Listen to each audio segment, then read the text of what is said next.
Welcome back to part 4 of Blessed Guys Reviews, mini-series for the new Joytoy II Mecha Strike type.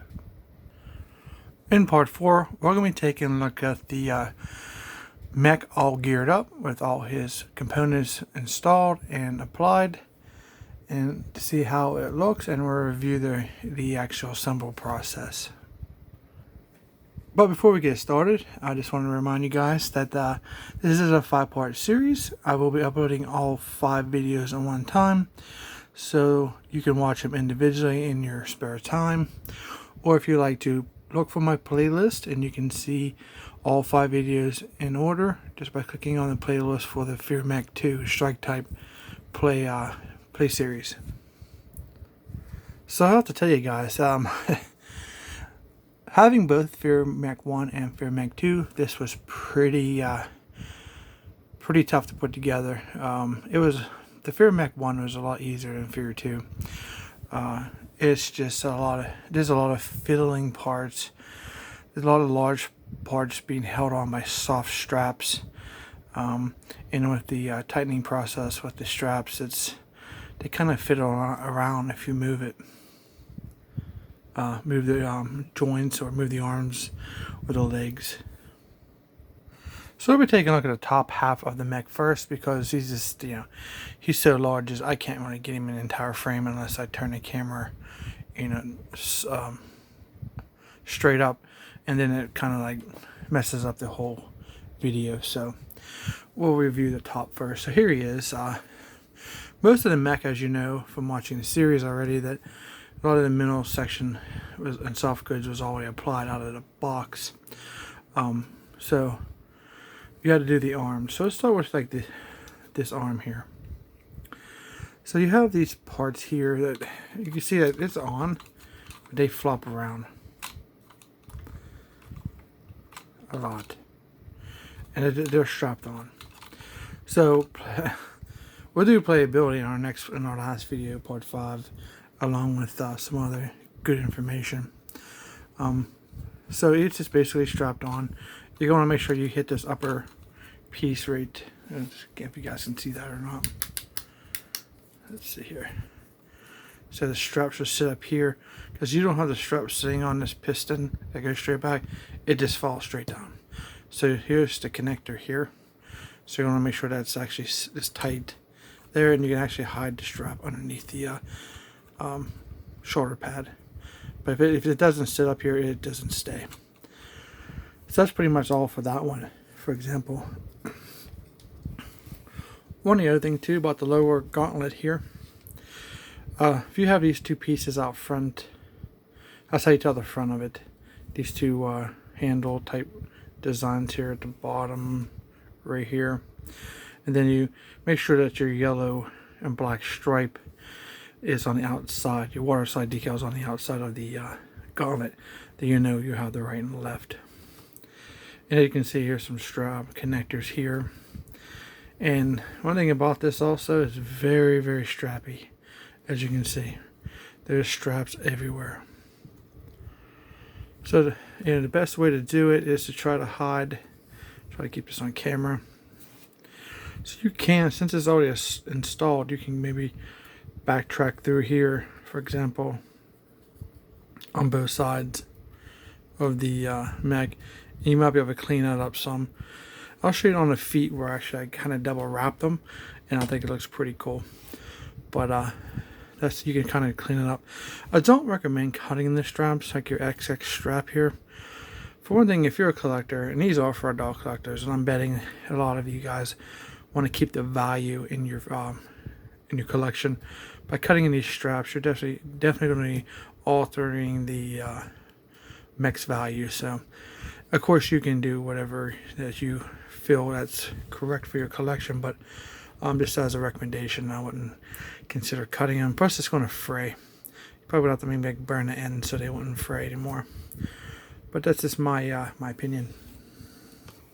So over here on this arm, you notice there's actually a Chinese symbol there. So sometimes you can overdo something. I think in this case, this part of the mech is overdone. they have these extra pads that were in the well, I showed you all the parts that came in the accessory tray. This one was already installed, but they ended up giving you another one. So I have an extra pouch that's nowhere on the instructions or nowhere on the pictures. Looked at the pictures on the box, on the back, and some pictures online. It kind of shows this 2 pads with this one hanging below it. It doesn't show 2.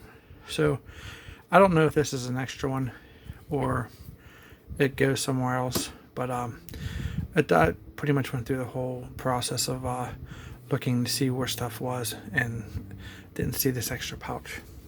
So that's something that's not on the Mech. I'm not sure if even within the product shots. Of course, this was already on. It's really, really nice. The back of the Mech. We've seen this before in earlier videos. So basically, when you put on this gauntlet here, you're going to want to pull you can pull the hands off very easily, and you can just slide that piece on, and then tighten your straps accordingly. They're actually probably the best fitting parts is these gauntlet parts. The rest of the parts are pretty, and the shin guards are probably the best fitting. But these and these are the most pieces that flop around a lot. So speaking of the lower end of the figure, we have these thigh armor, and they kind of flop too, as you can see. They're just held on by those straps, and if you can get them to seat over the round joint on the hip, they sit pretty good. That's how that looks. Again, very strappy. You have to find clever ways of tucking and hiding all your straps if that is something that bothers you. I think it looks a little messy. I will definitely try to clean mine up the best that I can. Here's the back of it.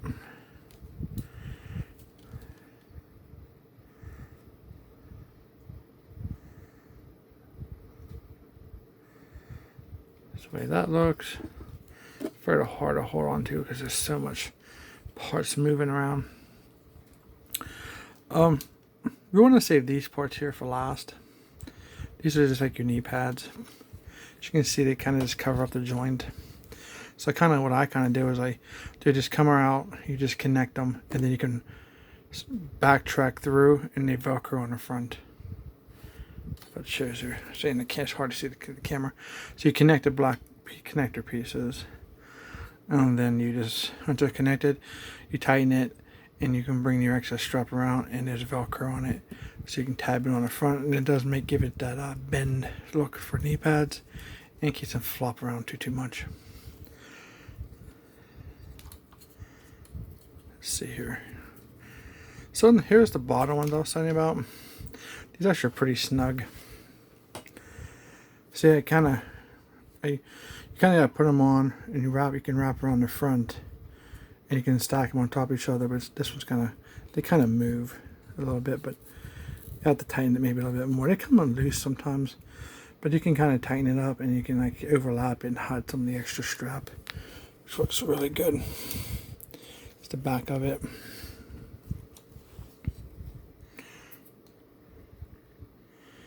And then of course we have these pieces here that you can fan out a little bit if you want to get some extra detailing going on both legs, like that. Which I think that looks cool like that. Actually does fill it in. Either way it looks great, but depending what you're looking for. But overall, I'll tell you what, my opinion on this is this is definitely not for a kid. It's very fiddly. You start playing with this, and it's just parts are going to move and shift on you. The straps are going to loosen up, and your armor is going to start to shift to positions you're going to be undesirable. But I guess it is not as clean as his brother for one Mech. He's more. It's not as strappy either. There's a few straps. I mean, I have mine tucked in pretty good. But for comparison, you can see here, it's not very strappy at all. You see little pieces here and there, like here and here maybe, but there's not much. Like they went crazy with the overall straps on this guy. Not sure if that was something that was complaining about. I mean, it was enough room. I'm not sure why they wanted such a long length of straps. I also just discovered during the assembly process that there is actually a change in the connectors. There's a lot of reused parts, like the inner exoskeleton is pretty much the same from the Fear 1 mech. The overall armor is pretty much what's different. And also the connectors, like these little black connectors here that you can, these actually work, you can separate them. They are different. They've either, in my opinion, kind of downgraded. For the Fear 1 mech, there was 3 prongs that went into a connector. You had, so you, if you set that, got that middle in, you can pretty much slide your pieces in because they're so small to do. But on the Fear 2 mech, there's only 2 connectors for the outsides, and then with those 2, they kind of fan out like this, and sometimes you have to pinch it to get it to slide on. So these little black connectors are actually more difficult than the Fear 1s, and so I don't know if that was an attempt to cut cost by taking out that little bit of plastic. I don't know, but it's interesting that they went a different route and engineered an entire new black connector versus the one from the Fear 1 mech, which I don't see one because they're tucked pretty good.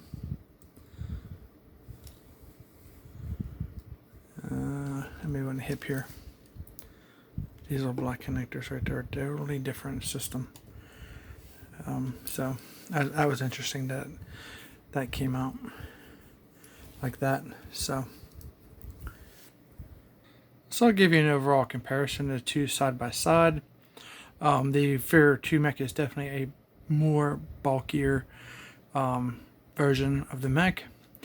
Since, you know, the Fear 1 was a first release, it's probably the older brother, and the younger brother is a bigger, bulkier guy. So this is what they look like together. So it might shake a little bit because I want to move the camera down so you guys can see comparisons of the different parts and components of the mechs together. It's really, really good. Okay, here's the mech with the 309th or 09th, how it is printed on the box. Characters that belong to this unit, squad, whatever you guys are going to call it. But you can see how well the aesthetics and the colors really blend. And you can see they actually belong to a specific group because of the overall color patterns. Looks really, really good.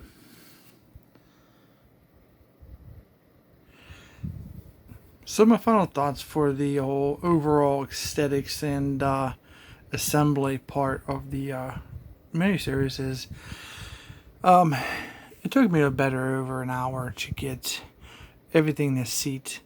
Like I think some of the plastic parts, I mean, if you look on the interior of the shoulder pads and thigh pads, it kind of looks like there was like little pegs that at one time they might have wanted to design it with this peg set into the inner skeleton, but it just doesn't.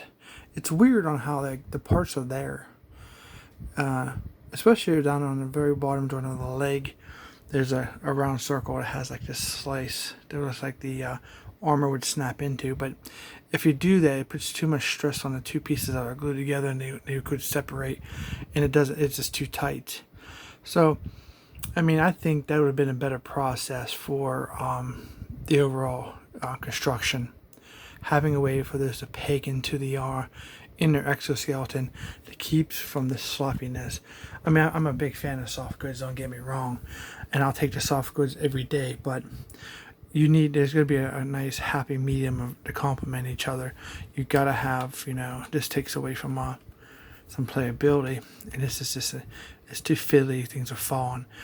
And if you're trying to play with them, if you're trying to do photographic images for your collection, figure art, just posing in general, and just having a good time, and get a little bit annoying every time you're trying to do one thing, other things are falling off. Kind of like the hurricane mechs kind of irritates you a little bit with that movability of other parts that you're not, trying to manipulate. But overall, if you are just basically trying to get a piece for yourself, beautiful, absolutely beautiful piece. So we'll do a little more in depth with playability, but here in our next video. So yeah, but I don't know about manipulating a whole lot. Definitely wouldn't buy this for a child. He definitely would break this within the first, I'd say, 15 minutes of having it. So just be aware of that. I think there is definitely two different types of materials. The overall accessory tray is a more brittle, harder plastic than the overall exoskeleton underneath the armor.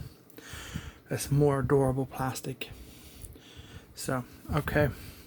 That's about all I got for the overall geared up version of this miniseries. We have one more video coming up. It is going to be playability and wrap up of the whole miniseries. And then we're going to talk about the overall future of the Knights Legion. And a couple things I want to point out I think it'd be very interesting. And we'll see what happens. So don't forget to like, share, and subscribe to my channel so you don't miss it. Got a lot of cool stuff coming up, and I think you guys will enjoy. Hope you guys enjoyed this video, and we will see you in our last part. So thanks for watching.